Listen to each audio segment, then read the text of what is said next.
আসসালামু আলাইকুম। আশা করি আপনারা সবাই ভালো আছেন। আলহামদুলিল্লাহ আমি অনেক ভালো আছি। তবে একটা দুঃখের খবর দিয়ে আমি আমার আজকের আলোচনা শুরু করব। বাংলাদেশ এবং ইন্ডিয়ার ভিতরে যে টেস্ট ম্যাচ চলতেছে, দ্বিতীয় টেস্ট ম্যাচে একজন ভক্ত বাংলাদেশের যে বাংলাদেশ টাইগারের যেই পোশাকটা, টাইগারের যে সাজটা, সেই সাজে সজ্জিত হয়ে একজন সমর্থক, যেটা আইসিসির সদস্য হিসাবে তাকে সব দেশে যাওয়ার অনুমতি দেওয়া হয়েছে, সে সব দেশে বাংলাদেশ টিমের সাথে খেলা দেখতে যায়।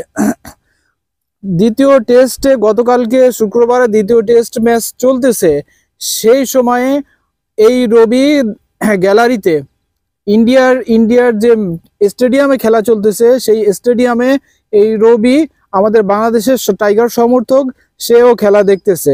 যখন বাংলাদেশের দুইটা উইকেট যাওয়ার সাথে সাথে ভারতীয়রা, ইন্ডিয়ান সমর্থকরা তাকে নিয়ে উল্টাপাল্টা কথা বলি করছে, তাকে ঝাঁকাচ্ছে ধরে, তাকে মারতেছে, কেউ কিল ঘুষি মারতেছে, লাথি মারতেছে, উল্লাস করতেছে এইভাবে তারা। এইটা কি রে ভাই? আসলে এই পৃথিবীর বুকে ওরা এমনই একটা হিংসুটে জাতি, ওরা এমনই একটা আক্রমণাত্মক জাতি, সেটা প্রতিটা ম্যাচেই আমাদের সাথে দেখা যায়। ওদের প্লেয়াররাও পর্যন্ত আমাদের প্লেয়ারদের সাথে বিভিন্নভাবে বাকবিতণ্ডায় জড়ায়। আমাদের অনেক ইউটিউবার, আমাদের অনেক কন্টেন্ট ক্রিয়েটাররা ওদের সাথে বিভিন্নভাবে বাকবিতণ্ডায় আমরা জড়াই থাকি। সে সময় ওরাও সেগুলো প্রতিবাদ করে থাকে, ওরাও তো পাল্টা আক্রমণ করে থাকে। বাংলাদেশের অনেকে আছে ইন্ডিয়ার বিরুদ্ধে কথা বলে, ইলিশ মাছ, বর্তমানে ইলিশ মাছ নিয়ে চলতেছে, এইটা নিয়ে কথা বলে, পেঁয়াজ আমদানি রপ্তানি নিয়ে কথা বলে, ওদের সাথে নানান ধরনের কটূক্তিমূলক কিছু কথা বলে।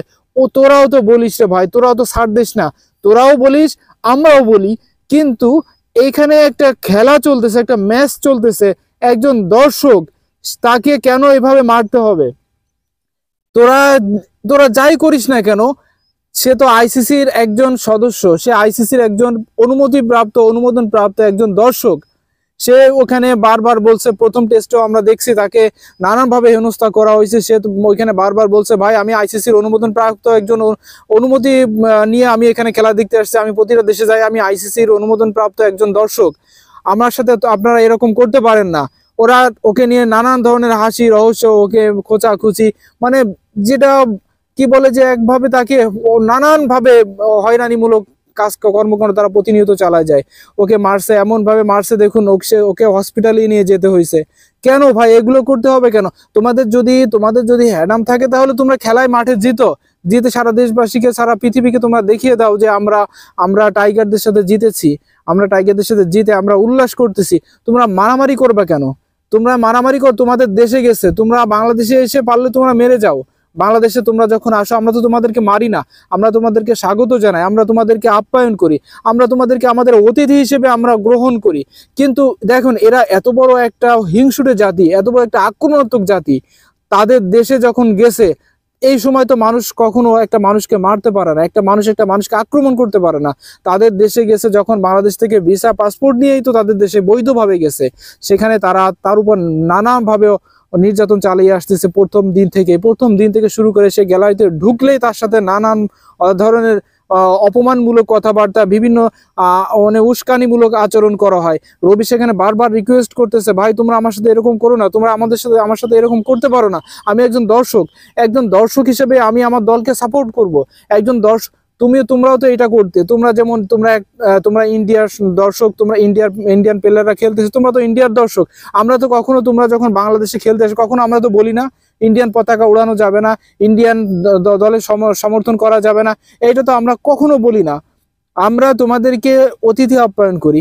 তাহলে তোমাদের দেশে গেছে, তোমরা তো ভাই এটা করছো, একদম উচিত হয় না তোমাদের এই কাজগুলো করা।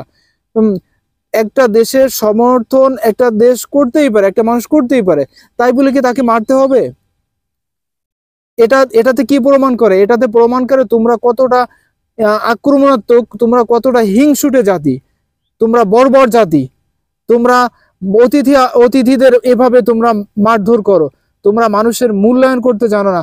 আসলে তোমরা যদি মানুষের মূল্যায়ন না করো, তাহলে তোমাদেরও কেউ মূল্যায়ন করবে না। তোমরা তোমরাও খুবই জঘন্য ব্যবহারের জন্য তোমরা জঘন্য আচরণের অপেক্ষায় থাকো তোমরাও। তো খুবই দুঃখের সাথে আমি এই কথাগুলো বললাম। দেখুন আমাদের দেশে কিছু কিছু মানুষ আছে, কিছু কিছু মানুষ তারা ওদেরকে পূজা করে। দেখেন ভাই এখানে দেখেন কিভাবে একজন মানুষকে আক্রমণ করলো। এই দেশ সাথে তো আমাদের ভালো সম্পর্ক রাখা কোনোভাবেও প্রয়োজন মনে করি না আমি। আমাদের দেশ থেকে যাক, আমি ওই ইলিশ মাছের দিকে আমরা না যাই। এখন থেকে আমরা নিজেদের উপরে আমরা নির্ভর করব। আমরা কোনো জিনিসের জন্য তাদের উপর নির্ভর করে থাকবো না। আর সবশেষে আমি একটা কথা বলবো, তোমরা আমাদের যে এই যে যে আচরণটা করলে, আমাদের সাথে যে ব্যবহারটা করলে, আমরা ভাই তোমাদেরকে স্বাগত জানাই। তোমরা আসো, আমাদের দেশে আসবা, আমাদের দেশে খেলা দেখতে আসবা, আমাদের দেশে তোমাদের ফ্ল্যাগ উড়াবা, তোমরা মিছিল দিবা, তোমরা তোমার দলের সমর্থন করবা। আমরা তোমাদেরকে কিচ্ছু বলবো না, কারণ আমরা হচ্ছে বিনয়ী জাতি। আমরা মানুষকে ক্ষমা করে দিতে জানি। আমরা মানুষের খারাপ আচরণ যখন করে তখন আমরা মানুষকে ভালো ব্যবহার করতে শিখেছি, কারণ আমাদের জন্ম লগ্ন থেকে আমরা মানুষকে অপমান অপদস্থ, মানুষের সাথে হিংসা বিদ্বেষ এইগুলো আমরা করি না। আমরা বাঙালিরা বিনয়ী জাতি। আমরা বাঙালিরা মানুষের সাথে ভালো ব্যবহার করতে শিখেছি। আমাদের প্রতিটা পরিবার থেকে আমাদের বাবা মা এমন শিক্ষা দিয়েছে যে কোনো মানুষের সাথে যেন আমরা খারাপ আচরণ করি না। অর্থাৎ আমরা বাঙালি হিসেবে আমরা ভালো মানুষের সাথে সবসময় থাকি। কেউ খারাপ আচরণ করলে তাকেও আমরা অপমান অপদস্থ, তাকে আমরা মারি না, তাকে আমরা প্রতিশোধ নেই না, তাকে আমরা ক্ষমা করে দেই। ঠিক আছে? তো সবাই ভালো থাকবেন, সুস্থ থাকবেন। আসসালামু আলাইকুম।